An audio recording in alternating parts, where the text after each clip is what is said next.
I do too. But yeah. So he rides off to the rescue. Did he have a track? Was that what it was? He had like an eye tag or something like that, or whatever. He said he had a tracker on it. Yeah. So he's able to see on the GPS where Raylan is, which is, presumably near Groobs' cabin, and able to get over there or to attempt to get over there to offer assistance. And when I say that, what happens next, what I mean is Vasquez issuing the bolo causes everything else that happens. Well, what happens is Constable Bob gets to the bottom of the mountain to find his Crown Vic is there. Raylan's gone. So Raylan's already gone up the mountain. And then Ava comes down the mountain and because she's running away from Groobs' place, we see a scene of her leaving a voicemail for somebody on a cell phone saying, if you want, a shot at this, you've got to call me right away. We're running out of time, something like that. We don't know exactly what that call's about.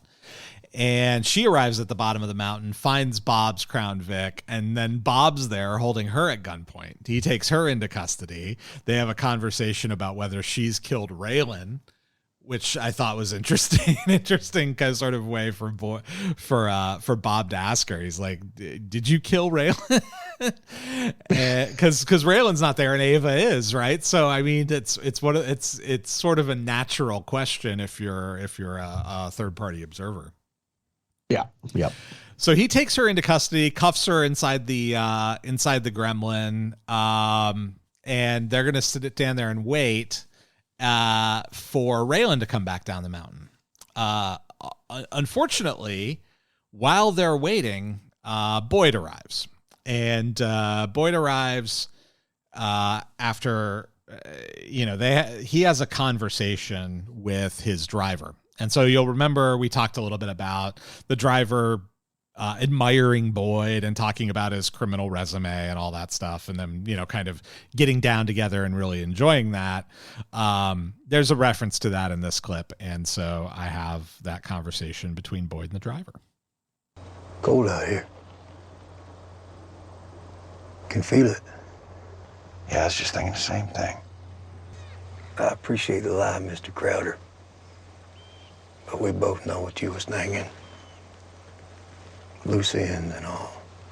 You know my mind. Or maybe I was gonna take your keys, let you walk. So you can shoot me in the back. You don't have to look me in the eye, you pull that trigger. Nah, I knew the minute you stepped in my cab, I was gonna be staring down the black hole of your gun. Cut me down like the plague you are. Well, I got to say, you did do a pretty good job, all that smoke. You blowing up my ass. Ain't no smoke. But I will say this. Stories of outlaw legends, they ain't passed down by the families of the murdered. Well, I don't give a shit about the Ballad of Boyd Crowder. I'll be dead and gone when that song gets sung. Old boy by the name of Huck McKean mean anything to you? Let me guess, I killed him. My men killed him. My dope killed him, and my daddy killed him. Next thing comes out of your mouth is, how do you sleep at night, Boyd Crowder? Well, do you know how? 'Cause I know who I am. Do you? You're a slave. Disenfranchised, don't even know it. You drive your shitty truck to your shitty house, live out your shitty life. You think you're better than me 'cause you play by the rules? Whose rules? My life is my own. You ain't even heard a word I said. I don't give a shit about what you said.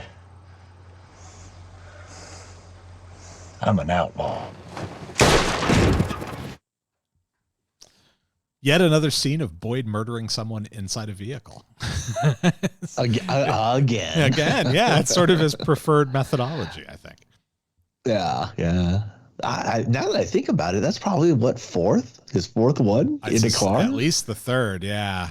I can't. Yeah. I'm trying to remember if there's a fourth, but you're probably right. I mean, yeah, it's crazy. It happens a lot. I like this because it exposes a couple of things, right? It exposes the, hey, you can sort of have an appreciation. I like the perspective of the driver, right? You can sort of have an appreciation for the, I don't even want to call it, you don't admire, but you can appreciate as one appreciates a work of art, what Boyd does for his job, for, as being a criminal, what he does. Mm-hmm. You can have an appreciation of it while still not admiring it. And I feel that's sort of the line that the driver has walked here when he says, hey, look, it's no smoke. I wasn't bullshitting you. You have a cool resume, dude, but you're also really, really bad.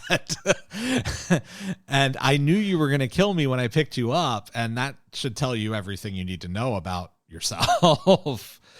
Yeah. But at that point, as he says, I don't care. No, that's the thing. And that's the other thing I like about it, is because it exposes Boyd for what he truly is. We get a lot of veneer over Boyd throughout all of these seasons of the show. You have the white supremacist Boyd, you have the religious Boyd, you have the I'm only doing it for the coal mine Boyd. You have all these different sort of varieties of Boyd, and at their core, it's, I'm the outlaw. I like to kill people, blow shit up, and steal money. That's what I like to do. And it goes right back to the first episode again. We come full circle. He likes to blow shit up and steal money. Yeah. Well, it is interesting that word outlaw. I mean, doesn't it mean like you literally are not conforming, exactly as Boyd says, he doesn't conform to whatever laws there are. And so he's not entitled to any of the protections then either, right? I mean, he should be he could be killed on sight probably. Right? Yeah, I mean, well, that was the philosophy, right, in the Old West. It was like, if you don't respect the law, then the law doesn't protect you. And, that's why you could do dead or alive and all that stuff, right? Yeah, we're a little more civilized now, because we as a society have become civilized and realized that we don't have to be on equal footing with criminals, right? That we don't have to stoop to the level of the criminal in order to get justice. We can get justice by being dispassionate instead of passionate. Yeah. Yeah. Oh, maybe we go back to the other way. I don't know, the old way. For certain things. Old ways are better. There's a reason why they've lasted so long. Yeah. I think the thing with Boyd, and it is once again a reminder of just what he is a criminal. So we yes. Not just a criminal, an arch criminal, a murderer, a cold-blooded criminal. Yeah. Yeah. And I think it's the same thing that happens with we've talked before, like with Tony Soprano. I mean, he's a same sort of thing, but then you see what he does and how good he good as in how competent he is at what he does. And I don't know, like you're saying, you have an appreciation for it, I guess. Yeah. Again, it's not to be admired; it's to be appreciated, I think, and that's the just like anyone who's like a conductor of an orchestra, right? Or the guy who's making a mosaic, a tile mosaic, right, on a street installation or something. You have an appreciation for what they're doing, even though the net result isn't necessarily something you like, right? Like, the guy is, he works for the city. It's like 4 different shades of brown tiles, but you have an appreciation for what goes into the work and what they're doing. That's sort of like, that's how I like to think about it. And any show with an anti-hero like this, right? Breaking Bad is the same way. You don't aspire to be Walter White unless you've got something wrong with you. But you have an appreciation for how good Walter White is at what he did. Yeah. So, All right. So, let's see. So Boyd, after that, he exchanges fire with Bob. We don't see that happen. So Boyd hears the gunshot that kills the driver. Or I'm sorry, Bob hears the gunshot that kills the driver and heads back in that direction to investigate, leaving Ava handcuffed in the gremlin. As Boyd and Bob exchange fire, presumably, again, we don't see it, but presumably that's what's happening. Ava then escapes the gremlin, is able to get out of the restraints, and runs away in the opposite direction. And has her backpack still, so we don't know exactly where she's going or what her destination is or who she was talking to on the phone or attempting to talk to on the phone. But she's once again on the loose. She is proving to be very, very slippery in terms of a prisoner. A fugitive. Yes. I mean, she gets out of everything. Every situation she's in, she gets out of. She manages to worm her way out of. So she's a crafty one, as she is. LaBeouf said on that movie. Do you know that movie? I can't even think of it right now. With Rooster and Rooster Cogburn and Jeff Bridges. God, why can't I think of it? True Grit? What's True Grit? Yes. That's right. Thank you. Jesus. I'm losing it in my old age, man. Not that our friend Boone would know this, but there was an original version of True Grit, of course, with a different Rooster Cogburn. Yes, that's right. John Wayne. Who TV cowboy. Yeah, so. Yeah. That's a great connection there. That's awesome. I'm pretty pleased with myself. We just looped this together. I can barely speak my name, and here you are just zooming by me on the rocket ship. Get on my level.